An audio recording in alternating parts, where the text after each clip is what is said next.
Hello, Ohio State fans, and welcome to another episode of the Bucknuts Happy Hour. I'm Patrick Murphy from Bucknuts and 247 Sports, here to talk some Buckeyes as they head out of the open week and into what's going to be an 8-game run at the end of the season, beginning with Maryland on Saturday afternoon at Ohio Stadium, the homecoming game. Not that that seems to mean as much as it once did, but it's still a homecoming game. It's labeled as such. They'll have festivities. I think the Greek life gets involved around campus with stuff like that. Doesn't change much for the football team. It's another game after not playing last week. Today on the show, we're going to dive into Maryland a little bit. We'll be joined shortly by Jeff Ermann from our Inside Maryland Sports, or Inside MD Sports, of the 247 Sports Network. He will talk about what's been going on with the Terrapins. This is the first time that these two teams will have ever met undefeated. Not a huge sample size. Once we're done talking with Jeff, we're going to dive into the Buckeyes a bit more. A look at how this team has to come out of this open week, where there's still room for improvement, what's to come, really, because this is going to be, as I said just a second ago, an 8-game push to the end of the season where, you're going to be faced with some tough tests. Not only do you have to play Penn State coming down the pipeline here in a few weeks, you have to go to Michigan at the end of the season, but there's this Maryland game coming up on Saturday, which isn't a shoe-in win for the Buckeyes, even though the spread is, I think, up to 20 points. The trip to Wisconsin down the road certainly going to be difficult. At the very least, the Luke Fickell-led Badgers haven't been perfect, but I certainly imagine when the Buckeyes come to town, Luke Fickell will have his team ready to play against Ohio State. While we're waiting for Jeff to hop on here, I want to take a look at Maryland, because I think people hear Maryland, people that I assume most of you follow this pretty closely, but this isn't the Maryland teams of the past where Ohio State was winning by, 40, 45 points, especially offensively. Maryland, the top-ranked offense in the Big Ten when you look at yards per game, 454.8 yards per game for this Terps team. Scoring offense, number 2 in the conference, behind only Penn State, 38.6, obviously ahead of Ohio State in both of those categories. So, look, I think we're in for an interesting game. This will certainly be the toughest test Ohio State has faced defensively. Obviously, the game at Notre Dame presented its challenges, but the offense that Maryland has, the weapons Maryland has, are probably, at least in the passing attack, which is where Maryland does most of its damage. They lead the Big Ten, pulling up the stats here, or second in the Big Ten, just behind Ohio State by 1.1 yards per game in passing. So certainly something that's going to test this secondary. I forgot to introduce my beer here. It is the happy hour after all. I disappointingly looked in the refrigerator and realized I'm pretty low on beer, which either means I've done a bad job of restocking or I have been going out to happy hours too much. So today, one of the few things I had left, I'm not sure how long this has been in my fridge. It is a 1050 by Oscar Blues Imperial Stout. Not usually what I drink, but we're going to we'll get through this one. We may drink it slower than the regular beers. Usually we try and keep it light. It's middle of the day on a Thursday when we're recording this, but I do like Oscar Blues. That's not bad. That's not bad. Not one I'm going to slam, though. Anyway, back to the Buckeyes and the Terps. I certainly think this, as I was saying, this will be a interesting matchup for this Ohio State pass defense, which has been very good so far this season. Not many teams in the country have made the improvement that Ohio State has as a pass defense. Ranked number 5th nationally, allowing just 149 yards per game. Held Sam Hartman to, I believe it was 145 yards passing, 175 yards passing, excuse me. Held Austin Reed, the quarterback for Western Kentucky, who many project as an NFL guy once he heads to the pros, held him to just over 202 yards. Both of those were the season low for those quarterbacks. So they have done work in the secondary and this pass defense overall, but going to be tested significantly here. Talia Tagovailoa, the younger brother of Tua Tagovailoa, the former Alabama quarterback who now plays for the Miami Dolphins. He's already thrown for 1,464 yards, 13 touchdowns, just 3 interceptions. Interceptions were a bit of an issue for him earlier in his career. He's got 2, 3, 4, 5, 6 receivers with at least 11 catches, excuse me, all over 100 yards receiving. All 6 have caught touchdown passes. So a plethora of weapons to spread the ball around to. Not quite the rushing game to add to that, but certainly a offense that will challenge the Buckeyes, no doubt about that. Let's get into Maryland a little bit more with somebody who will know about it. Jeff, what's going on, my man? Oh, we've got audio issues there. Can't hear you, Jeff. See if you can get that figured out there. This is the errors of doing the shows live, right? Anyway, as we're saying, while Jeff figures out what's going on audio-wise, just a plethora of weapons for this Maryland attack. And Ohio State's secondary going to be tested like it hasn't. Denzel Burke's played really well. Davison Igbinosun's played really well. The group as a whole, the safety group. So we're going to get to see. I think coming out of this, we'll know a lot more. I feel like we've learned a little bit more about this Ohio State defense throughout the first 4 weeks, and this will be another test for them going forward here. If you can hold this Maryland attack, I think that'll speak volumes, because I do think this passing attack's legitimate. Jeff, we got you there? Oh, still nothing coming through sound-wise. We'll get this figured out with Jeff here in a minute. Going back to what Ohio State's facing here. Look, you have essentially found a lockdown corner in Denzel Burke, a guy who, again, will be tested. This will be the biggest test of the season for him. But against Notre Dame, a guy who was only targeted one time. He did give up a catch, but it was only for 7 yards. And then the Irish did not go back that way, and certainly changed how much of the field you can attack if Denzel Burke can do that again on Saturday. You then have Davison Igbinosun on the other side. He's played really well, more physical, which has led to some penalties. They've played him a bit more off coverage at times, I think, because of that physicality. So I think it will be interesting to see how they do this against Maryland's Maryland's wide receivers, excuse me. I do think it'll be a Jordan Hancock game, because I imagine Maryland will come out with multiple receivers. That doesn't mean Sonny Styles won't still play a role. It's been interesting to watch how Ohio State has used these two. The thought coming into the season was Sonny Styles could play, basically anywhere on this defense and could do a lot of different things for you. He has been able to do that, but maybe it hasn't come the way that Buckeye fans have expected. And some of that has to do with the emergence of Jordan Hancock, who I think has been very good in that nickel slot corner position, whatever you want to call it there. He has, he's a guy who we've heard a lot about, and we're finally getting to see it. And those two have rotated a good amount against teams that have been more pass heavy, more 3 wide receiver sets. He's been out on the field more. Jordan Hancock has.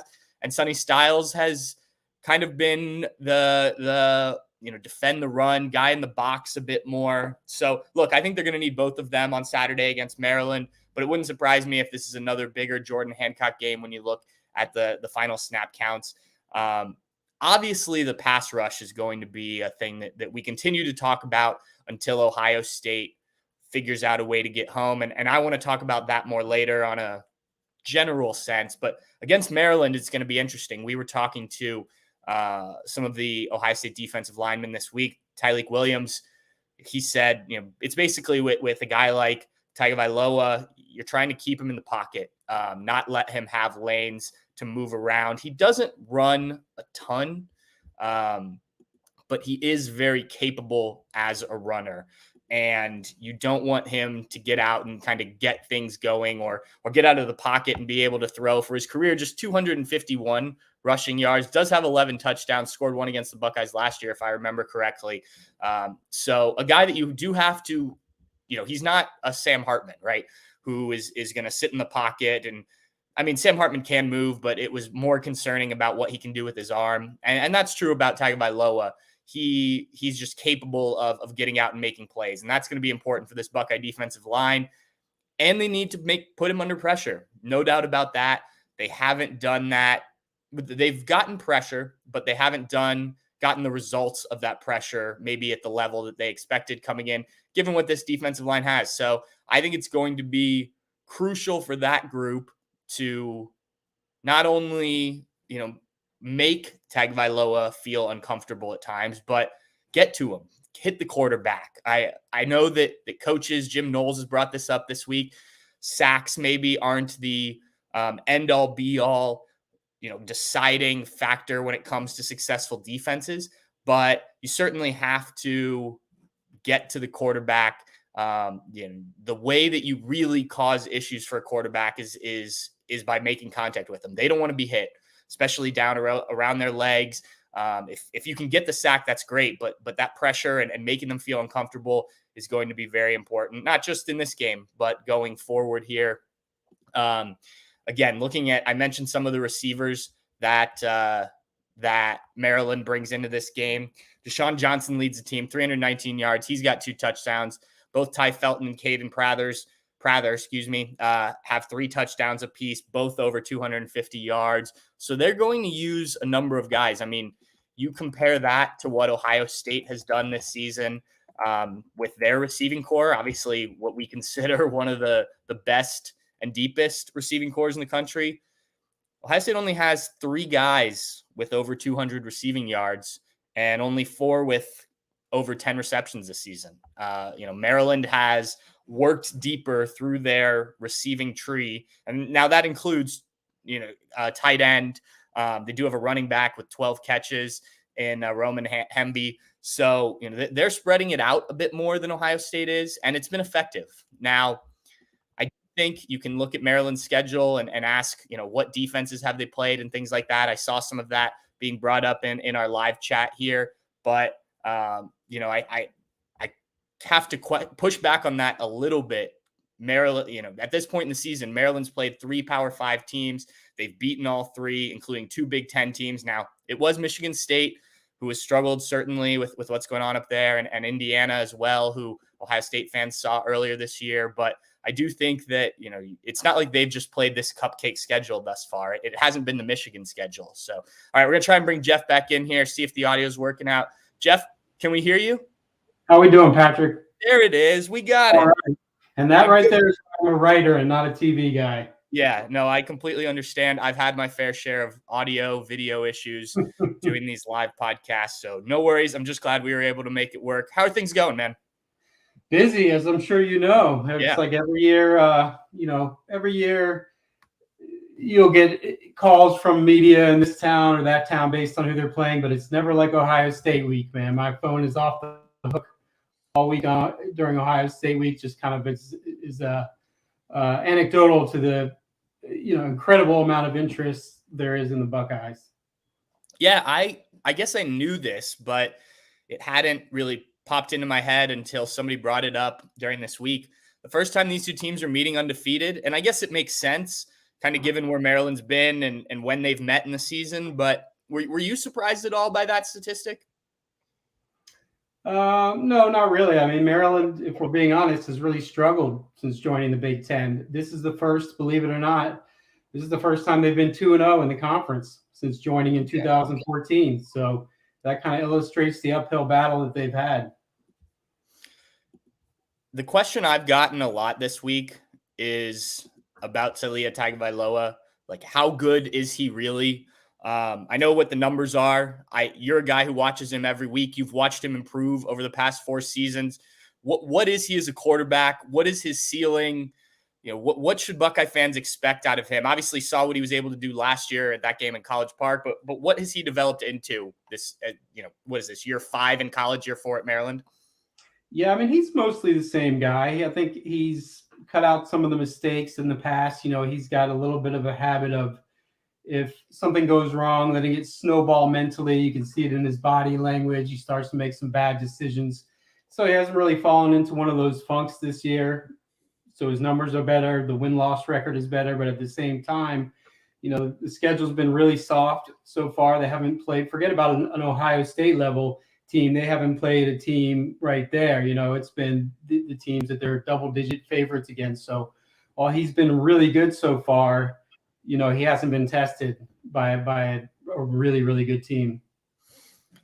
You mentioned the schedule. That was something we were talking about. Somebody mentioned it in our live chat here.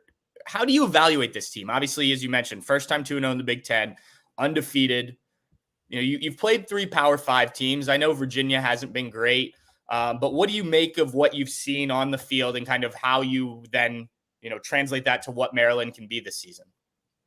Like I've told people, Patrick, I can't ever recall a team being basically halfway through its season and really not knowing how good they are, but that's the case this year. Again, they've played Charlotte, Towson, Virginia, Michigan State, Indiana, all these teams that aren't very good or are struggling. So, I know they're good. I know Maryland is good, probably the best team they've had in a little while, but whether they're, 7 or 8 win team or somebody who has a chance to finally knock off one of those big 3, Ohio State, Michigan, and Penn State, and get to 9 or 10 wins, it's really hard to tell just because of the level of competition so far.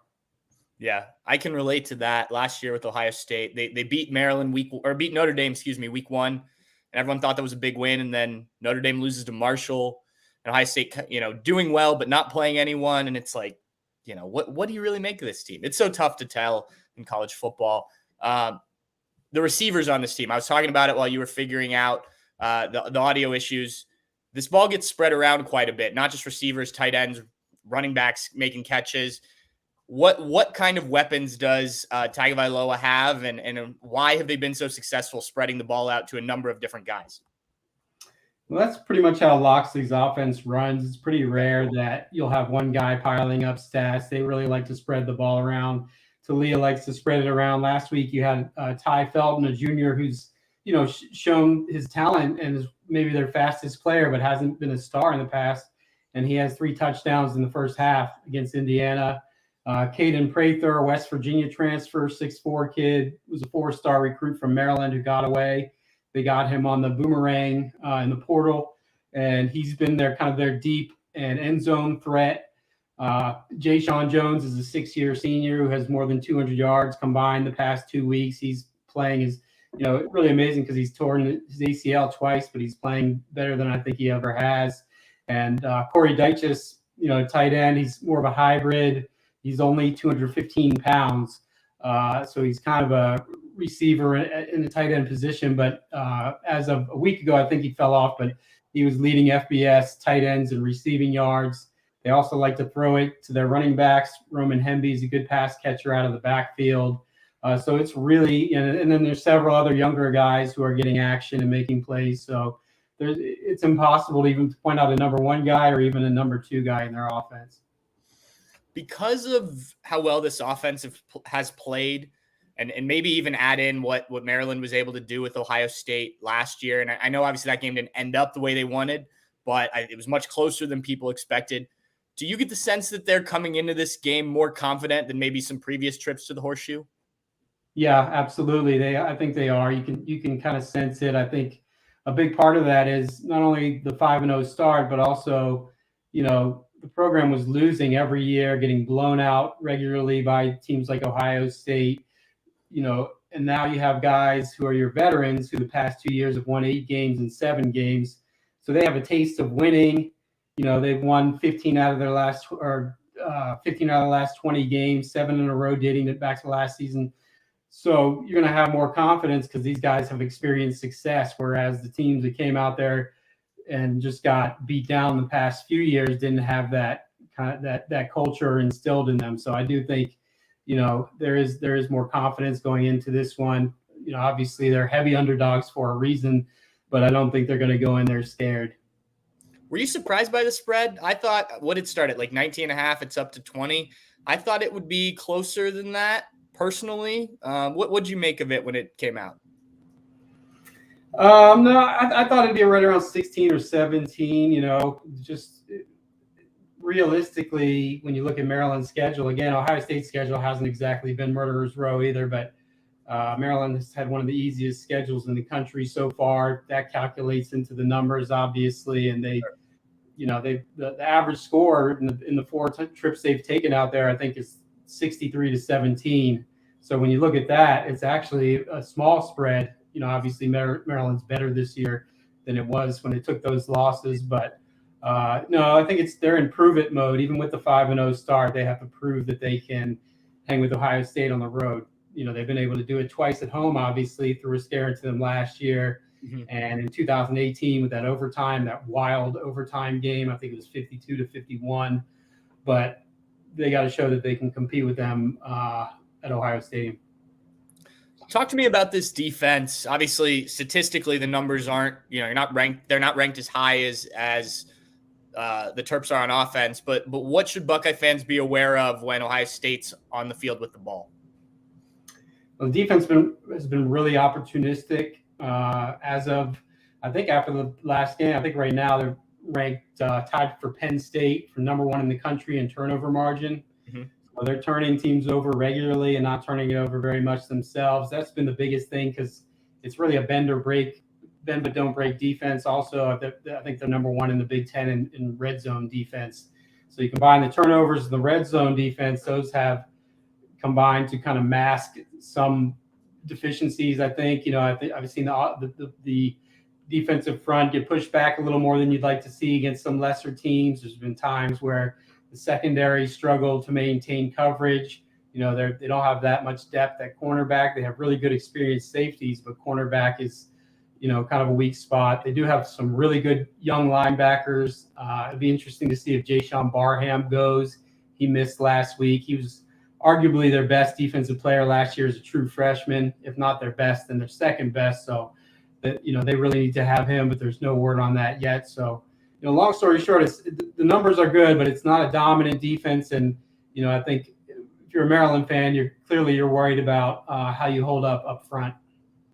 I was just going to kind of ask you, so you're going against an Ohio State team that hasn't been as explosive offensively as in previous years, but there's still Marvin Harrison Jr., who, coming off that ankle injury, seems to be okay, but we'll find out on Saturday. But the Buckeyes have a number of receivers, a handful of running backs that they've used. What's kind of the perspective on how you slow down this team, do you think, from a Maryland perspective? I think you can't go all out blitzing all game, but I think you have to come after McCord at least semi-regularly. You got to take some chances. And, you're going to need your defensive front to play its best game. And in terms of the corners, I think the reality is they're not going to hold Ohio State to a low number, whether that means they're going to score 35 or 49, I don't know. Ohio State's going to get theirs. Maryland really needs to keep the turnover momentum going. I think that's huge, as cliche as that is. They really need to keep that to kind of to balance out some of the talent differential in the trenches. And then I would say, it's going to be on the offense. It's going to be on Talia. Ohio State's going to score, but he's going to have his best game of the season and be accurate and not make the bad decisions to keep them in the game. Because, I'm not sure that they'll be able to consistently run the ball for 4 quarters. It's year 5 of Mike Locksley now in College Park. What have you made of kind of the progression the team has made under him? I think you've alluded to it some with some of the results getting closer, but is this kind of what you expected from his tenure? Has it lived up to what people hoped? Yeah, it was a big rebuild, when he took over. Sure. The team had been losing every year, losing records for quite a while. They just fired DJ Durkin after a player, Jordan McNair, died from a heat stroke he suffered during a workout, and there was obviously a huge controversy following that. So it was really a tough job both on and off the field. And so the first few he called year 1, year 0, because it was just, wiping the slate clean. And, he's gradually replenished the talent. He's recruiting better talent than they've been getting in a while consistently. Obviously, it's not going to be the Ohio State classes where you're just piling 4 and 5 stars on top of each other, but they've recruited really well. And so I think it's been, what you'd hope for, a gradual progression. Every year they've won more games. The last 2 years, is the first time they've won 15 combined in back-to-back years in more than a decade. And now if you can take it this year and get to at least 9 wins, I think, you can really build on that momentum. As you kind of look at this team's season, the 5-0 start, you're coming to Ohio Stadium this week. Obviously, Penn State and Michigan are coming down the pipeline. What's kind of the ceiling for this group in your mind? Where if things go right, where does this team end up at the end of the season? I don't know if you record-wise, but just like, what could this team do by the year's end if everything goes its way? I mean, Mike Locksley has talked about how he thinks this is the year to compete for a Big Ten championship, and a lot of people kind of, scoffed at that, but that's what he said. He's stuck with it. So if the coach is saying that, you have to kind of go with that as a possibility. That said, obviously that's, they're a long shot for that, but if you can get to 10 wins even, that would be the first time in about 20 years since Ralph Friedgen had it really rolling in the early 2000s. He won 10 games 3 years in a row. So, I mean, 10 wins for Maryland is a magical season, especially, with the challenge of playing in the Big Ten and still trying to kind of progress past those, Michigan State and into that level, at least just a little behind those big three. So, I don't think anyone's going to be upset with 9 wins, but I think, aside from total wins, I would say the biggest thing is beating one of the big three. The fans will be thrilled if you win 9 games, but I don't know if they'll be completely fulfilled unless you can get a win against Ohio State, Michigan, or Penn State. Is Maryland one of the teams that may benefit the most from going divisionless, just not having to play those 3 teams, assuming that the trajectory of these teams continues the way it's been? Do you think that's going to help this team, as they continue to develop? You talked about the recruiting improvements and whatnot. The schedule makes things difficult too, right? Yeah, absolutely. That's huge. I mean, they've been waiting for that for a long time. It's been spoken about. Not that they're mailing it in these seasons, just sleepwalking, waiting for that to happen. But they have, have talked to people over there high up in the program who talked. They knew it was coming eventually, and that's huge. I mean, when you're trying to rebuild, it's always hard. But if you're trying to rebuild while playing 3 programs that are that consistently good and recruit that well, you're pushing a 10,000-pound boulder up a hill. It's nearly impossible. So now, if you replace Penn State with the Northwestern or Illinois one year, and or Michigan with someone else from the West, all of a sudden, you've got that right there is an opportunity for an extra win or 2 on your schedule. Obviously, the addition of those Pac-12 teams complicates things because sure. They're pretty good too. But I think it's a big advantage for Maryland to get out of the divisions. Since really the announcements of these teams, you're the first guy I've talked to that covers a team that's all the way on the East Coast. What are Maryland fans' perspective on the future of having to travel? If they're going to travel and Maryland's going to travel all the way across. I mean, those are some long road trips, and we're in Columbus, Ohio. It's a bit more of a trek from College Park. What's the perspective there? Yeah, it's a lot. I think it's just a foreign feeling. People don't know what to think. It's just it's so unusual. It's so anti everything we've ever known about college sports. Maryland fans, to be honest, they don't travel great for football. Some of that is the results that we've discussed the past, before this turnaround. But if they get things rolling, I can see people traveling out there. But yeah, it's going to be interesting. It'll also be interesting to see how it affects recruiting. Sure.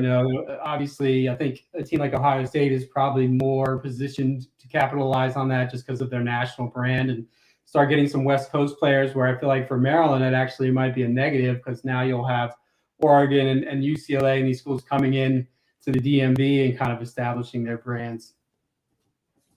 Going back to this game specifically, what are a couple keys either side of the ball that you see need to happen for Maryland to, whether win this game or at least keep it close, like you were mentioning earlier?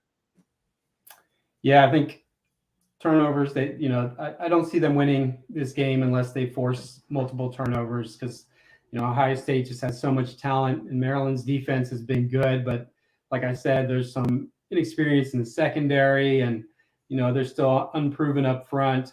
So that's huge. Talia has to be, I'm not going to say flawless, but he's got to be like he was last year against Ohio State and be on his game, not turn the ball over, spread it around all game. And they have to establish at least some semblance of a run game. The offensive line was a huge question coming into the season.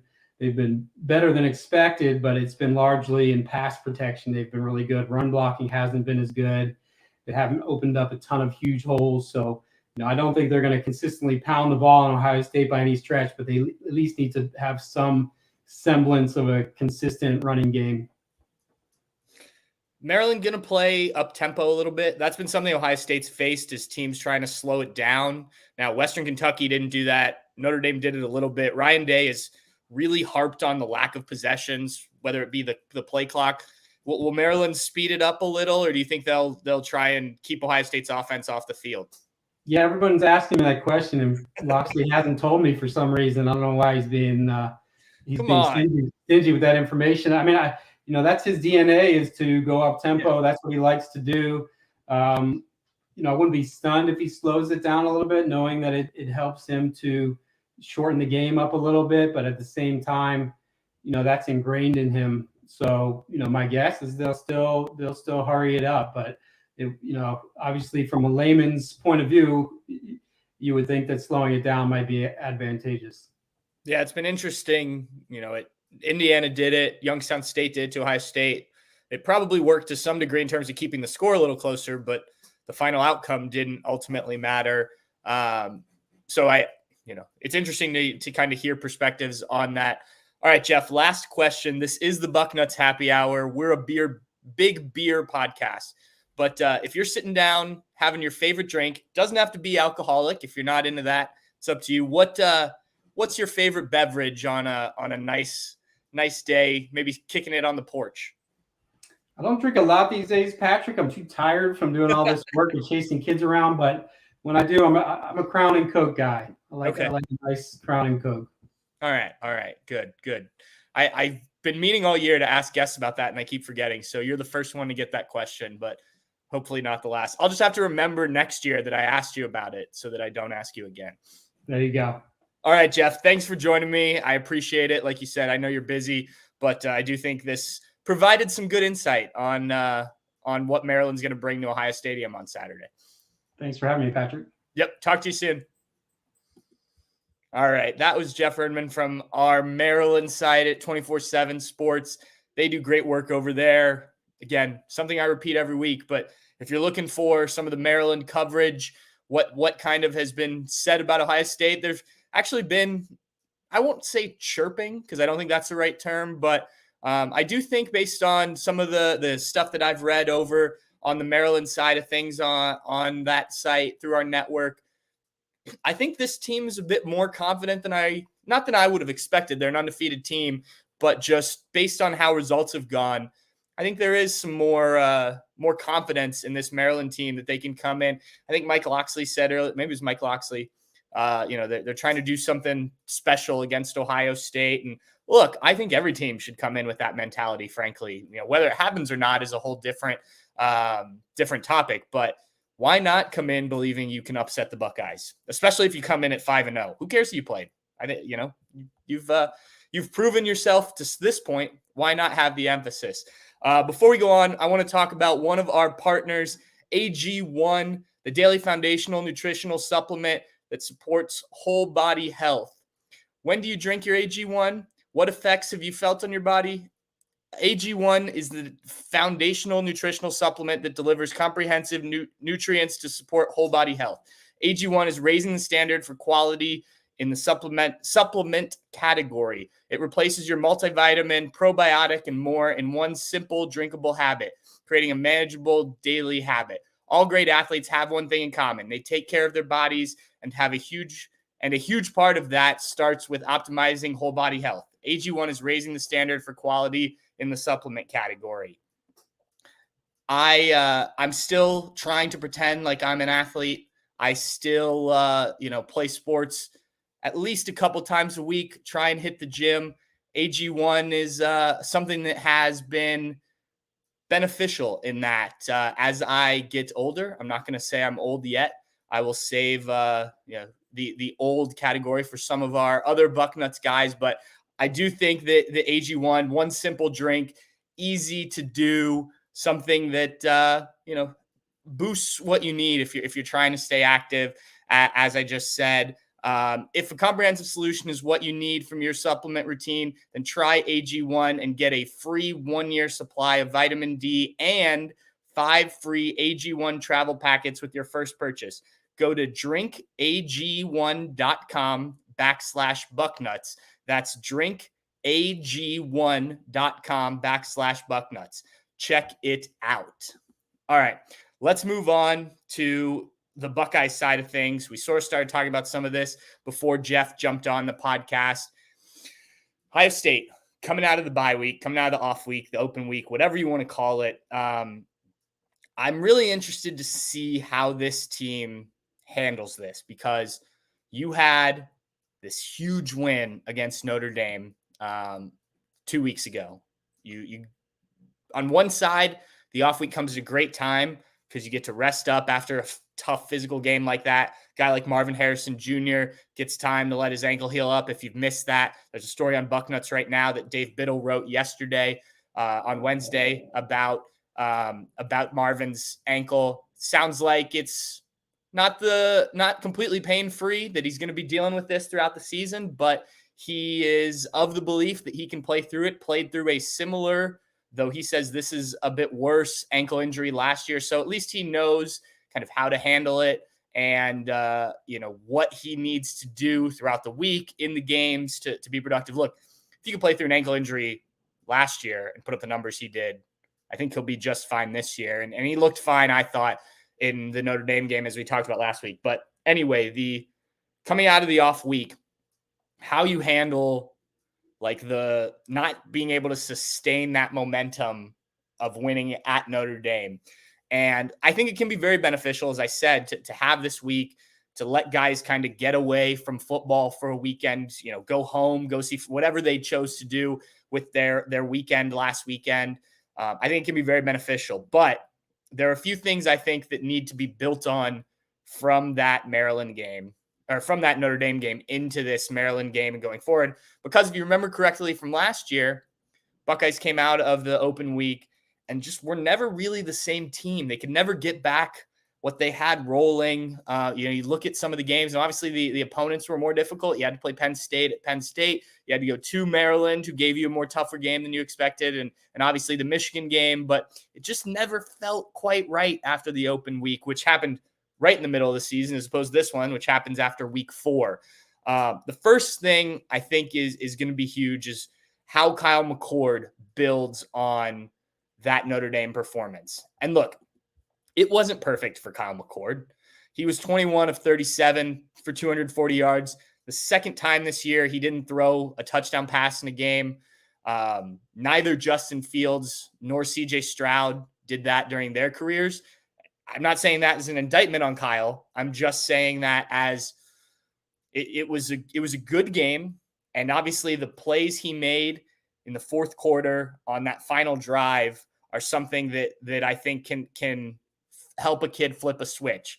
But he needs to build on it. And we talked with Kyle last week. He talked about, that this topic of kind of not looking at that as an I've made it moment, because it certainly wasn't that.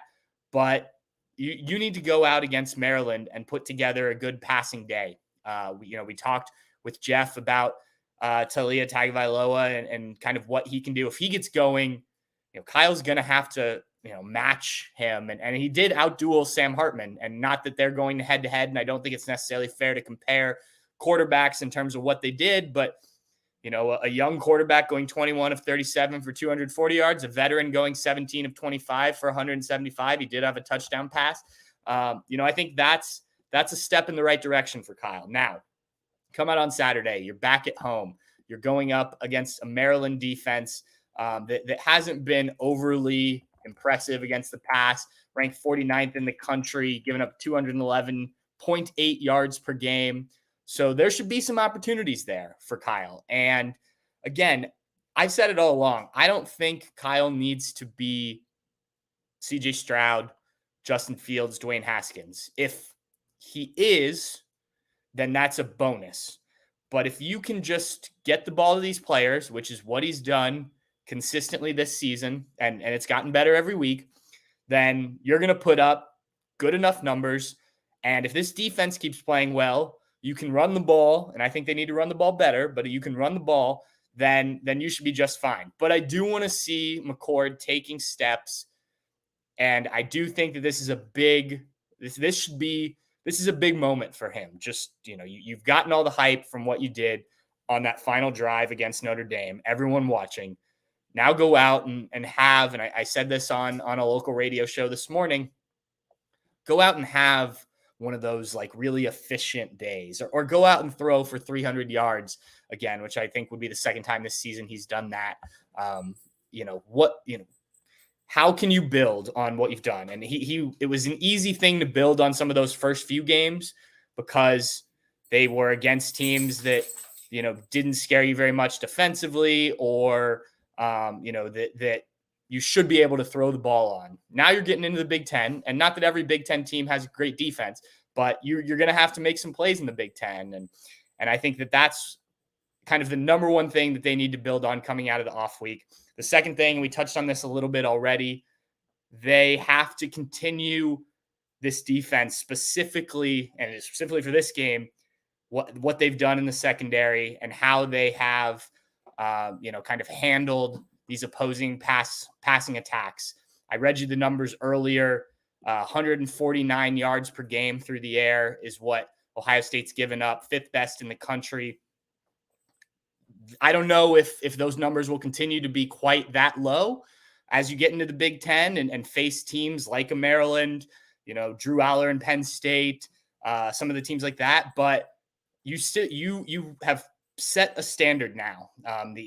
No one's saying the silver bullets are back quite yet, but they're certainly leaning that way. We're talking to Denzel Burke on Wednesday night. He's certainly a confident guy. Now, he's saying we haven't accomplished anything yet, but you can just sense that they believe it. Like, they believe that this group is legitimate and that, it's not just, that they've played two teams that weren't throwing the ball at all, and a Western Kentucky team that really only had one receiver, and a Notre Dame team that wanted to run the ball more. No, they think this is a legitimate secondary pass defense that, can handle offenses like what they will see on Saturday. So can you build on what you've done thus far? And I think the fact that you had this week off to kind of look ahead and kind of get some scouting done early on this passing attack is only going to benefit the Buckeyes secondary. I mentioned the corners. It's not just them. I think the safeties deserve a lot of credit in what they've done. We talked about Sonny Styles and Jordan Hancock earlier, but Lathan Ransom has played really well. Big Ten Defensive Player of the Week last time out against Notre Dame. Josh Proctor has had a solid return to the season. And I think most impressively for him is that he's playing, regular football regularly now, which he hasn't really done much in his career. Obviously the injury in 2021, this last year getting pulled after the Notre Dame game. So he's out there, and I don't think many people expected that from him. Lathan Ransom, I think, looks, like a player who continues to just take stride. So this whole secondary has played well.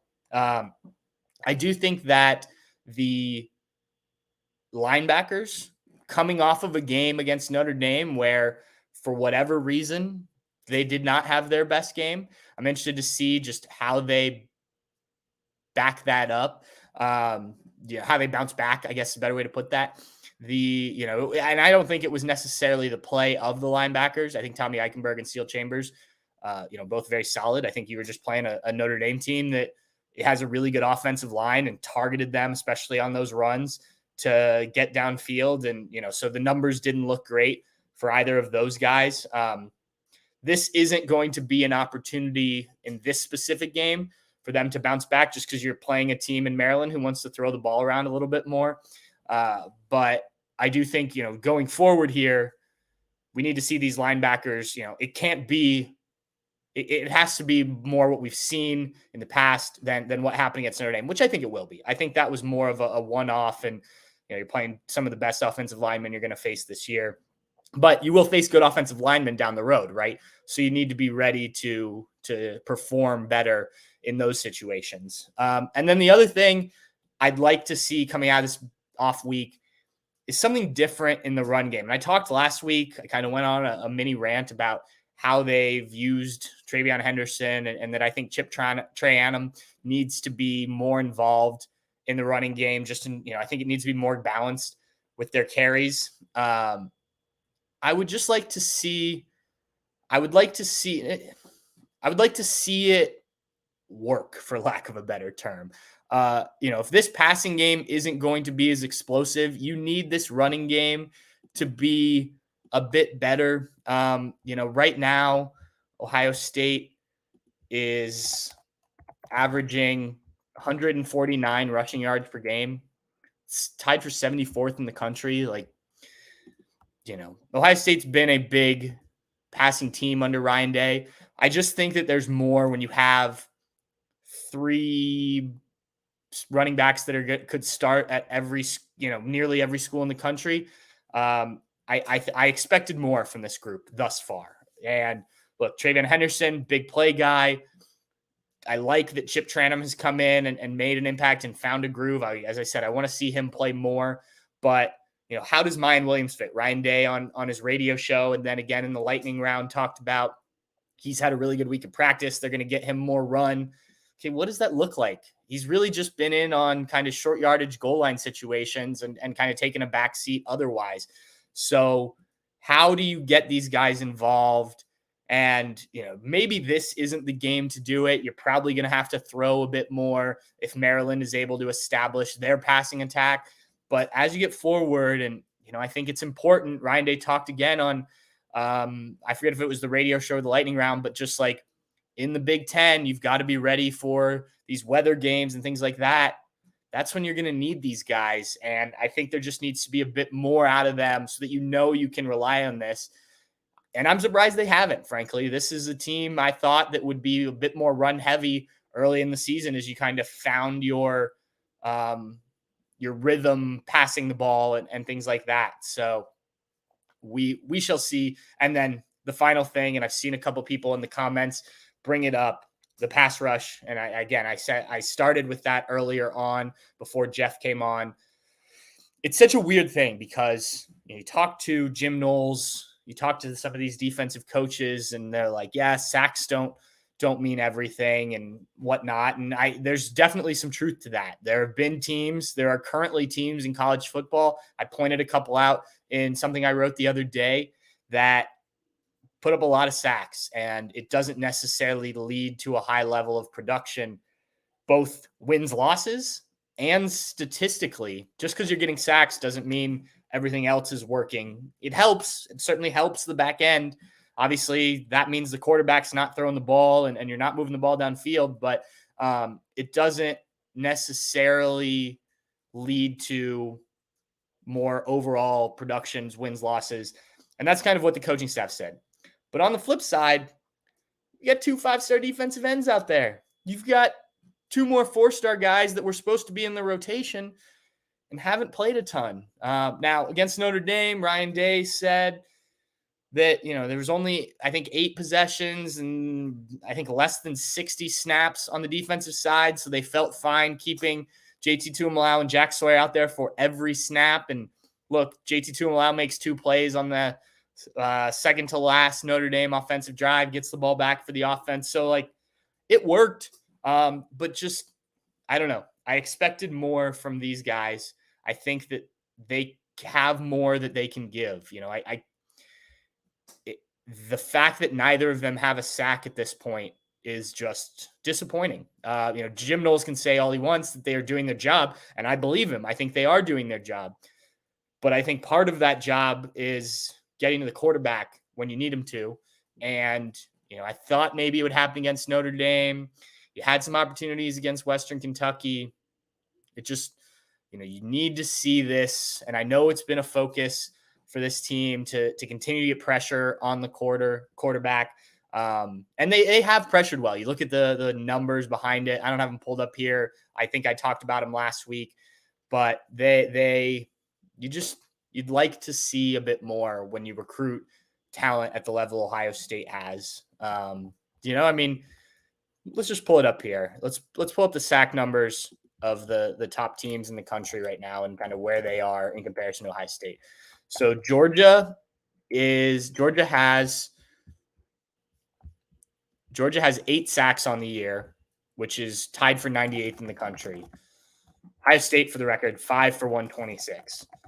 Michigan, they have 13 sacks this season. Now, do take into account that Michigan, until I think last week when they played at Nebraska, really hadn't played anybody. And if you count Nebraska. So they have 13 sacks, tied for 35th, in the country. I'm just kind of looking at the rankings here.